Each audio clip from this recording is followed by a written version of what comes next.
नमस्कार दोस्तों, स्वागत है आप सभी का अपने YouTube चैनल परफेक्ट स्ट्रेटजीज में। दोस्तों, आज हम लेकर आए हैं आप लोगों के लिए आरआरबी, एनटीपीसी और ग्रुप डी का समान अध्ययन का प्रैक्टिस सेट, जो कि प्रैक्टिस सेट नंबर 3 होगा। इससे पहले दोस्तों हम 2 प्रैक्टिस सेट करा चुके हैं। अगर आपने उसे नहीं देखे हैं तो मेरे प्लेलिस्ट में जाकर उसे देख सकते हैं। दोस्तों, यह प्रैक्टिस सेट जो हम करा रहे हैं, यह आपको एस.के. झा सर का जो बुक आया हुआ है उसी बुक से हम करा रहे हैं। दोस्तों, इस बुक में प्रीवियस ईयर का जो क्वेश्चन दिया हुआ है, प्लस में इसमें आपको करेंट अफेयर्स का भी क्वेश्चन मिलेगा। दोस्तों, इसमें हम लोग 40 क्वेश्चन का प्रैक्टिस सेट करने वाले हैं। दोस्तों, आपसे एक रिक्वेस्ट है कि अभी तक आप हमारे चैनल को सब्सक्राइब नहीं किए हैं तो प्लीज़ इसे सब्सक्राइब कर लें और इसे ज़्यादा से ज़्यादा लाइक करें, दोस्तों में शेयर करें, फेसबुक, व्हाट्सअप, टेलीग्राम के माध्यम से, और बेल आइकन का बटन दबाना ना भूलें, क्योंकि जो भी मैं वीडियो डालूंगा उसका नोटिफिकेशन आपको पहले प्राप्त होगा। और दोस्तों, आप लोग कोशिश कीजिएगा कि पूरा वीडियो को देखें, क्योंकि इसमें जो क्वेश्चन है वह बहुत ही महत्वपूर्ण दिया हुआ है आप लोगों के एग्जाम के लिए। तो चलिए दोस्तों, स्टार्ट करते हैं आज का प्रैक्टिस सेट। आज का पहला क्वेश्चन आप लोगों के लिए हो जाएगा कि कह रहा है कि बौद्ध ग्रंथों का अध्ययन करने के लिए विजयवाड़ा शहर में कौन सा चीनी विद्वान रहा। एक का राइट आंसर हो जाएगा ऑप्शन नंबर बी, यानी कि जुआन जोंग ने बौद्ध साहित्य का अध्ययन करने के लिए आंध्र प्रदेश के विजयवाड़ा में चीनी बौद्ध धर्मावलंबी जुआन जोंग आया था। और चीनी बौद्ध धर्म का बहुत बड़ा केंद्र, विश्व की लगभग 65% बौद्ध जो हैं वह आपको चीन में रहता है। और चीनी यात्री ह्वेनसोंग जो थे वह नालंदा विश्वविद्यालय में अध्ययन करने के लिए आया था, और अध्ययन के पश्चात वह वहाँ अध्यापन का भी कार्य किया था। यानी कि इस क्वेश्चन का राइट आंसर ऑप्शन बी हो जाएगा। नेक्स्ट देख लेते हैं। क्वेश्चन नंबर 2 में आपको कह रहा है कि कौन सा महल भारत के सबसे बड़े महलों में से एक, जिसे अम्बा विलास के रूप में भी जाना जाता है, और यह वाडियार महाराजा का निवास भी था। 2 का राइट आंसर हो जाएगा ऑप्शन नंबर ए, यानी कि मैसूर का महल। अम्बा विलास महल मैसूर यानी कि कर्नाटक में स्थित है, और इस महल का निर्माण वाडियर वंश का शासक कृष्णराज 4 ने अपना निवास के लिए करवाया था। और राक्षसी तगड़ी का युद्ध के पश्चात 1570 में कडियार वंश की स्थापना की गई थी। यानी कि 2 का राइट आंसर ऑप्शन ए हो जाएगा। नेक्स्ट देख लेते हैं। क्वेश्चन नंबर 3 में आपको कह रहा है कि भारतीय पुरातत्व पर्यवेक्षण का गठन डैश ने किया था। 3 का राइट आंसर हो जाएगा ऑप्शन नंबर ए, यानी कि अलेक्जेंडर कनिघ्म ने।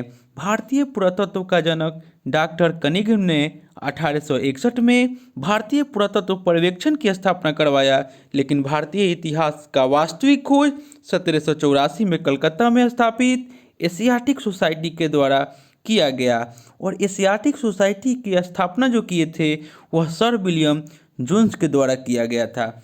नेक्स्ट देख लेते हैं। प्रश्न संख्या 4 में आपको कह रहा है कि father of Indian services dash को कहा जाता है।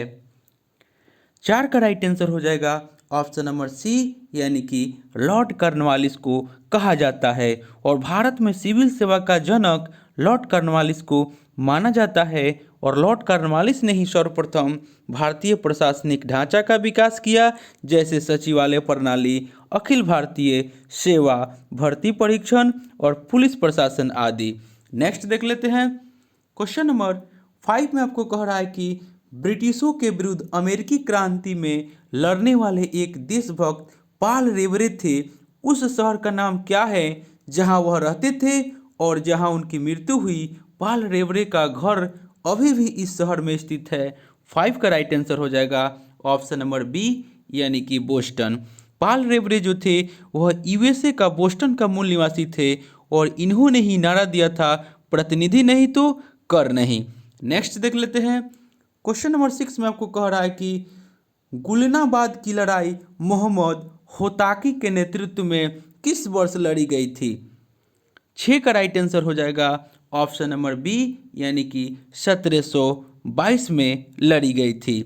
और इस युद्ध के कारण सफाविद राजवंश का पतन प्रारंभ हुआ और गुलानाबाद ईरान का एक महत्वपूर्ण शहर है। नेक्स्ट क्वेश्चन देख लेते हैं। क्वेश्चन नंबर 7 में आपको कह रहा है कि द्विसदनीय विधानसभा का मतलब है।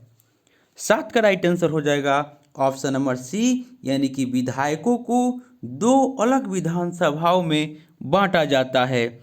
आपको अनुच्छेद 168 के आधार पर विधानमंडल का गठन किया जाता है, जिसमें राज्यपाल, विधानसभा एवं विधान परिषद तीनों शामिल होता है, और जिस राज्य में विधानसभा एवं विधान परिषद दोनों हो उसे द्विसदनीय विधानमंडल कहा जाता है। नेक्स्ट देख लेते हैं।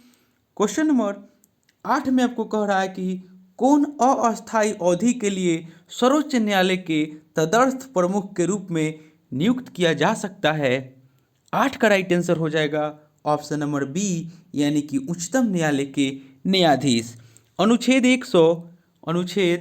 127 के आधार पर राष्ट्रपति सर्वोच्च न्यायालय में तदर्थ न्यायाधीश को नियुक्त करते हैं, और उच्च न्यायालय का वह न्यायाधीश जो सर्वोच्च न्यायालय का न्यायाधीश बनने की योग्यता रहता है उसे ही राष्ट्रपति सर्वोच्च न्यायालय में तदर्थ न्यायाधीश नियुक्त करता है। नेक्स्ट देख लेते हैं, यानी कि आपको 8 का राइट आंसर हो जाएगा ऑप्शन नंबर बी। नेक्स्ट देखते हैं।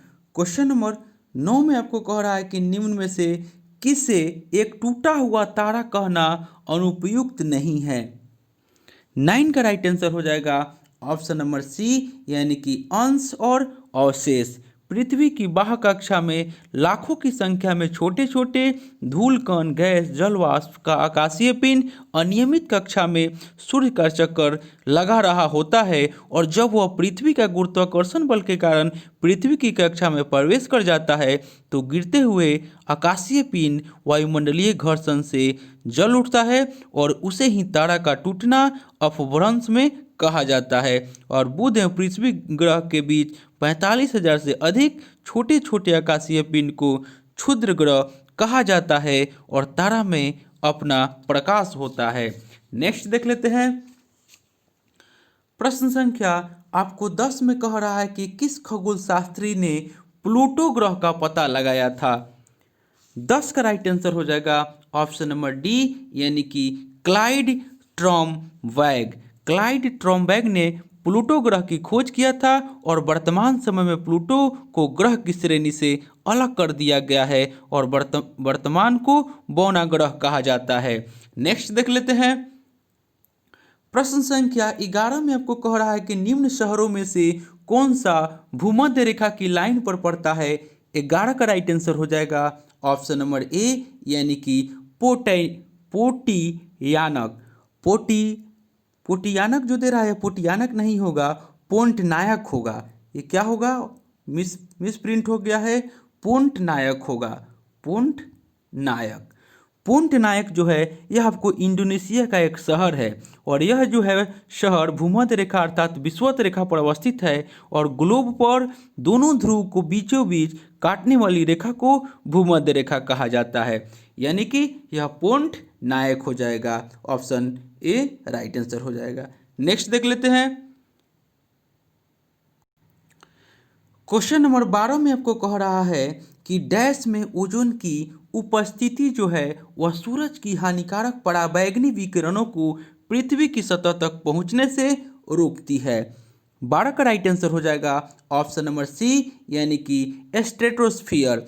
स्ट्रेटोस्फियर जो है वह समताप मंडल का एक भाग ओजोन मंडल है, और 30 से 50 किलोमीटर की ऊंचाई तक का क्षेत्र ओजोन मंडल है, और ओजोन मंडल जो है वह सूर्य से निकलने वाली पराबैंगनी किरण को अवशोषित करता है, और यह किरण मानव एवं जीव के लिए हानिकारक है। नेक्स्ट देख लेते हैं। प्रश्न संख्या 13 में आपको कह रहा है कि जब कुल उपयोगिता अधिकतम हो जाती है तो सीमांत उपयोगिता क्या हो जाती है। 13 का राइट आंसर हो जाएगा ऑप्शन नंबर बी, यानी कि 0 हो जाती है। नेक्स्ट देख लेते हैं। प्रश्न संख्या 14 में आपको कह रहा है कि अंतर विश्वविद्यालय टूर्नामेंट में सर्वश्रेष्ठ प्रदर्शन करने वाले विश्वविद्यालय को किस पुरस्कार से सम्मानित किया जाता है। 14 का राइट आंसर हो जाएगा ऑप्शन नंबर डी, यानी कि मौलाना अबुल कलाम आजाद ट्रॉफी से सम्मानित किया जाता है। और अंतर विश्वविद्यालय खेल के लिए 1957-58 से मौलाना अबुल कलाम आजाद ट्रॉफी प्रदान की जाती है। और आपको 2020 में गुरु नानक देव विश्वविद्यालय पंजाब को यह ट्रॉफी प्राप्त हुआ है और इस ट्रॉफी के साथ 15 लाख का पुरस्कारी राशि भी दी जाती है। नेक्स्ट देख लेते हैं। क्वेश्चन नंबर 15 में आपको कह रहा है कि काली क्रांति डैश के उत्पादन से संबंधित है। 15 का राइट आंसर हो जाएगा ऑप्शन नंबर सी, यानी कि यह पेट्रोलियम के उत्पादन से संबंधित है। आपको कुछ बता देते हैं क्रांति, जैसे आपको हरित क्रांति जो है वह खदान उत्पादन से है, श्वेत क्रांति दुग्ध उत्पादन से है, पीली क्रांति तिलहन उत्पादन से है, नीली क्रांति जो है वह मत्स्य उत्पादन से है और गुलाबी क्रांति प्याज और झींगा मछली उत्पादन से है। नेक्स्ट देख लेते हैं। प्रश्न संख्या 16 में कह रहा है कि 1 मीटर किसके बराबर होता है। 16 का राइट आंसर हो जाएगा ऑप्शन नंबर बी, यानी कि 10 के पावर 6 माइक्रोन के बराबर आपको होता है 1 मीटर।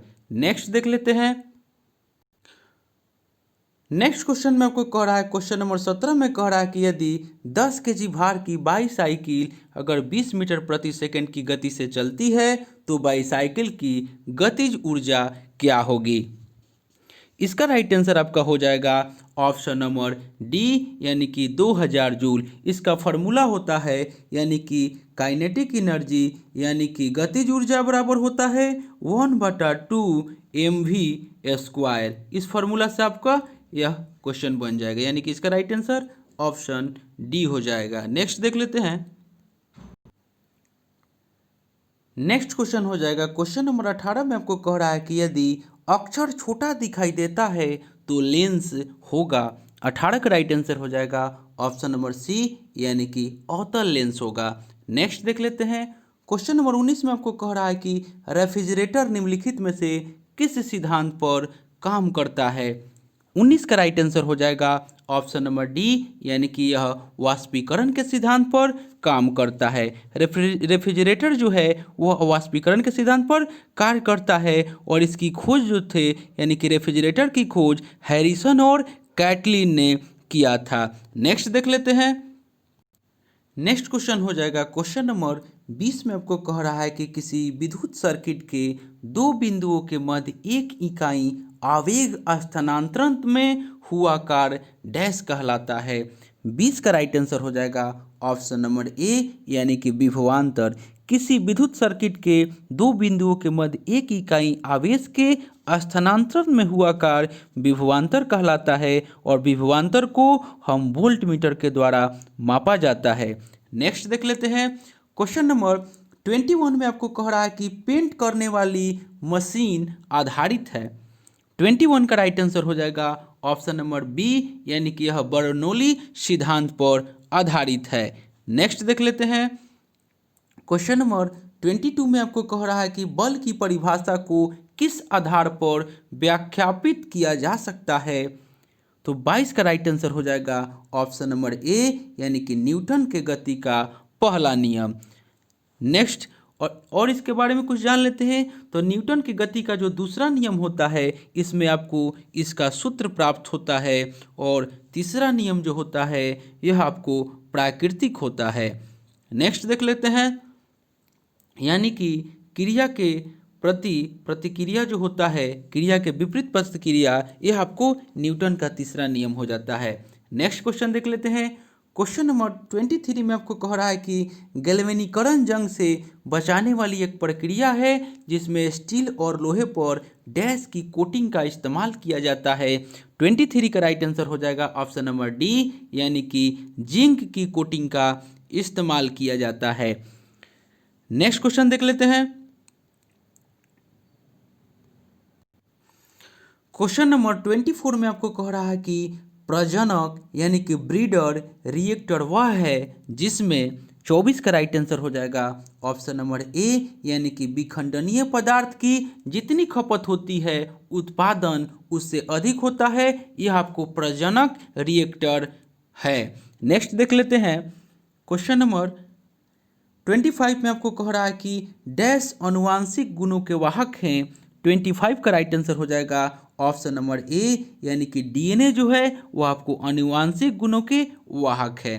नेक्स्ट देख लेते हैं, क्वेश्चन नंबर 26 में कह रहा है कि अनुनादन आवृत्ति पर एक श्रेणी अनुनादी परिपथ में, तो 26 का राइट आंसर हो जाएगा ऑप्शन नंबर डी, यानी कि धारा अधिकतम है। अनुनादन आवृत्ति पर एक श्रेणी अनुनादी परिपथ में धारा अधिकतम है, यानी कि 26 का राइट आंसर हो जाएगा ऑप्शन नंबर डी।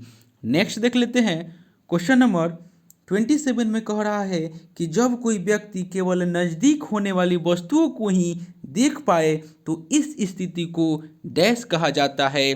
27 का राइट आंसर हो जाएगा ऑप्शन नंबर सी, यानी कि निकट दृष्टि दोष कहा जाता है। जब कोई व्यक्ति केवल नज़दीक होने वाली वस्तुओं को ही देख पाए तो उस स्थिति को निकट दृष्टि दोष कहा जाता है, और निकट दृष्टि दोष के निवारण के लिए अवतल लेंस का प्रयोग किया जाता है। और दूर दृष्टि दोष में निकट की वस्तु दिखाई नहीं देती, और इस दोष से पीड़ित व्यक्ति में नेत्र लेंस की मोटाई घट जाती है, जिसके कारण फोकस दूरी बढ़ जाती है, और दूर दृष्टि दोष के उपचार के लिए उत्तल लेंस यानी कि अभिसारी लेंस का उपयोग किया जाता है। नेक्स्ट देख लेते हैं, क्वेश्चन नंबर 28 में कह रहा है कि कैल्शियम हाइड्रोक्साइड के सॉल्यूशन का सामान्य नाम क्या है। 28 का राइट आंसर हो जाएगा ऑप्शन नंबर ए, यानी कि नींबू पानी, यानी कि चूना पानी, बुझा चूना, पिकरिक चूना या नींबू पानी। इसका राइट आंसर ऑप्शन ए नींबू पानी हो जाएगा। नेक्स्ट देख लेते हैं, 29 में आपको कह रहा है कि पीसीबी का पूरा नाम निम्न में से क्या है। 29 का राइट आंसर हो जाएगा ऑप्शन नंबर सी, यानी कि प्रिंटेड सर्किट बोर्ड। नेक्स्ट देख लेते हैं और आपको जान लेते हैं इसके बारे में कि पीसीबी का आविष्कार किसने किया था। तो पीसीबी का आविष्कार ऑस्ट्रेलिया के इंजीनियर पॉल इसलर ने किया था। नेक्स्ट देख लेते हैं, क्वेश्चन नंबर 30 में आपको कह रहा है कि रेड डाटा बुक जिसे लाल सूची भी कहते हैं क्या है। 30 का राइट आंसर हो जाएगा ऑप्शन नंबर डी, यानी कि संकटग्रस्त पशुओं, पेड़ों इत्यादि का विस्तृत दस्तावेज है। नेक्स्ट देख लेते हैं, क्वेश्चन नंबर 31 में आपको कह रहा है कि एक ऊंची इमारत के शीर्ष से एक गेंद 9.8 मीटर प्रति सेकेंड स्क्वायर के समान त्वरण से गिराई जाती है तो 3 सेकेंड पश्चात उसका वेग कितना होगा। 31 का राइट आंसर हो जाएगा ऑप्शन नंबर सी, यानी कि 29.4 मीटर प्रति सेकेंड, यानी कि इसमें u बराबर हो जाएगा 0 और g का मान हो जाएगा 9.8 मीटर प्रति सेकेंड स्क्वायर, और t जो हो जाएगा आपका 3 सेकेंड हो जाएगा, और v आपको निकालना है तो इसका फार्मूला होता है v बराबर u प्लस जी टी। इस फार्मूला से आपका निकल जाएगा, यानी कि इसका फार्मूला हो जाएगा v बराबर u प्लस जी टी। ये फार्मूला से आपको इसका आंसर आ जाएगा। नेक्स्ट देख लेते हैं, क्वेश्चन नंबर 32 में आपको कह रहा है कि किस राज्य सरकार ने इंदिरा रसोई योजना की शुरुआत की है। 32 का राइट आंसर हो जाएगा ऑप्शन नंबर डी, यानी कि राजस्थान सरकार ने, और इस योजना के तहत 8 रुपये में भोजन की थाली उपलब्ध कराया जाना है। नेक्स्ट क्वेश्चन देख लेते हैं, क्वेश्चन नंबर 33 में आपको कह रहा है कि हाल ही में एडिडास का ब्रांड एम्बेसडर किसे नियुक्त किया गया है। 33 का राइट आंसर हो जाएगा ऑप्शन नंबर डी, यानी कि मानुषी छिल्लर को आपको एडिडास का ब्रांड एम्बेसडर बनाया गया है। उसके बाद आपको लाल लीगा का ब्रांड एम्बेसडर रोहित शर्मा को बनाया गया है। उसके बाद WHO गुडविल का ब्रांड एम्बेसडर साइमा वाजिद हुसैन को बनाया गया है, और फिट इंडिया अभियान के ब्रांड एम्बेसडर सोनू सूद को बनाया गया है। यूनिसेफ इंडिया के ब्रांड एम्बेसडर हिमा दास को बनाया गया है। नेक्स्ट देख लेते हैं, नेक्स्ट क्वेश्चन हो जाएगा क्वेश्चन नंबर 34 में आपको कह रहा है 34 में कह रहा है कि हाल ही में केंद्र सरकार द्वारा बोडो समुदाय के बीच समझौता हुआ, बोडो समुदाय का संबंध किस राज्य से है। 34 का राइट आंसर हो जाएगा ऑप्शन नंबर सी, असम। हाल ही में भारत के पूर्वोत्तर राज्य असम में दशकों से चले आ रहे आंतरिक संघर्ष पर विराम लगाने के लिए भारत सरकार, असम राज्य सरकार एवं बोडो समुदाय के बीच एक महत्वपूर्ण समझौता हुआ और इस समझौते में असम के प्रतिबंधित उग्रवादी संगठन के साथ बोडोलैंड आंदोलन से जुड़े अन्य संगठनों के सदस्य भी शामिल हैं। नेक्स्ट देख लेते हैं।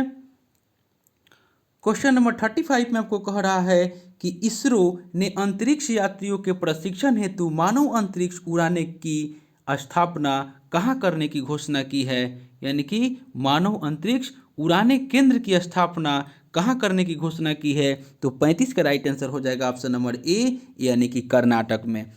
और इसरो का स्थापना जो हुआ था वह 15 अगस्त 1969 को हुआ था और इसके प्रथम अध्यक्ष विक्रम साराभाई थे और एपीजे अब्दुल कलाम पुरस्कार 2019 प्रदान किया गया है, जो इसरो के वर्तमान में अध्यक्ष हैं के सिवन को।